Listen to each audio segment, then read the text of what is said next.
27 நட்சத்திரங்களில் 12வதாக வரும் உத்திரம் நட்சத்திரமும் 12வது மாதமான பங்குனியும் சேரும் நன்னாள்தான் பங்குனி உத்திரம். அசுரன் சூரபத்மன் தேவர்களை அடிமைப்படுத்தி ஆட்சி செய்து வந்தான். அவனை அழிக்க அவதாரம் எடுத்தவர்தான் முருகப்பெருமான். அசுரன் சூரபத்மன் கடலின் நடுவே மிகப்பெரிய சாம்ராஜ்யம் எழுப்பி வாழ்ந்து வந்தான். அவனை அழிக்க முருகப்பெருமான் பெரும் படையோடு சென்றார். வழியில் உள்ள ஒரு மலை அவர்களை தாண்டி செல்ல விடாது வளர்ந்து கொண்டே சென்றது.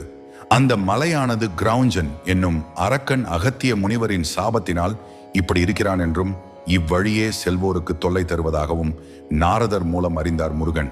மேலும் இந்த மலைக்கு அருகில் மாயாபுரி பட்டினம் என்னும் தேசத்தை சூரபத்மனின் சகோதரன் யானை முகம் கொண்ட தாரகசூரன் ஆட்சி செய்கிறான். அவனையும் நீங்கள் தான் வதம் செய்ய வேண்டும் என்ற வேண்டுகோளை ஏற்று முருகப்பெருமான் தாரகசூரனோடு சண்டையிடுகிறார். அப்போது தாரகசூரன் முருகப்பெருமானின் சக்திக்கு பயந்து எலியாக மாறி மலையில் ஒளிந்து கொள்ள எம்பெருமான்